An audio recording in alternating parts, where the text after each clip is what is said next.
अभिभाषण आरंभ करने को जाऊँगी। चिरपरणीय प्रातस्मरणीय न्याय नीति धारक आज परम पूज्य विचारक मंडली महोदय रूपेली आकाश सुनाली तारका सदृश मोर प्रतियोगी भाई भौणी मानू मोर हृदय भरा अभिनंदन। आज मंचासीन तथा सभासीन अतिथिवृंद को मोर भूमिष्ठ प्रणाम जनाऊँगी। आज पवित्र बोईत बंधन उत्सव तर्क प्रतियोगितार विषय वस्तु सोशल मीडिया छात्र समाज उपरे प्रभाव। सोशल मीडिया एपरी एक साधना जहाँ यार उपभोक्ता अनुकूल वैशिष्ट्य हेतु आजिकल लोकप्रिय हो पारुछि।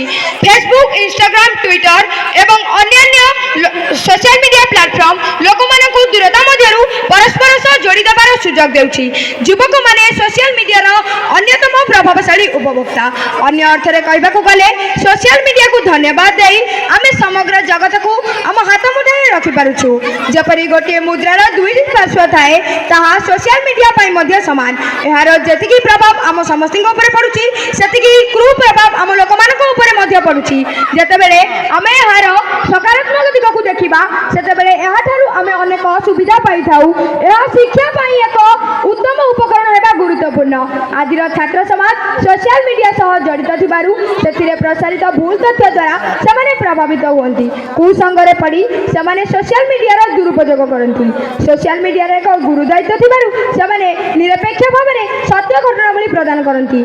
आजिर शिक्षित छात्र समाज को मोर एतिकी अनुरोध सेमाने सोशल मीडिया सदुपयोग करंतु। छात्र माने दूरे थाई सोशल मीडिया माध्यम समस्त कथा जानि पारुछंती। सबुठारु गुरुत्वपूर्ण कथा हेउची युव प्रतिभाकारी कलाकार माने निजर कला मागणार प्रदर्शन करने को एक उत्तम प्लाटफर्म प्रदान करे तथा पृथ्वी में चलुवा नीतिदिन घटनावली को राजनैतिक तथा अर्थनैतिक कारण में शिक्षा परिसर को परिव्याप्त करे।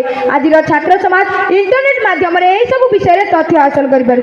आज युग को विज्ञान युग कहले भूल हे ना, कारण संधानी मानवर निरवच्छिन्न प्रचेषा फल मोबाइल उत्पत्ति होती, जहाँफल पिला माने इंस्टाग्राम रे रील्स हेउ तथा व्हाट्सएप रे स्टेटस हेउ पिला माने मोबाइल साहाय्य रे देखि पारुछंती। जेपरि प्रत्येक क्रियार एक विपरीत क्रिया थाए सेही परि मोबाइल रो दुईटी रूप आम आगे दंडायमान। आज मोबाइल हमकु अति निकटतर कर देउछि, किंतु परवर्ती पर्याय पिला पाखे मोबाइल थे चतुर्पार्श्वर परिवेश को भूली जाती।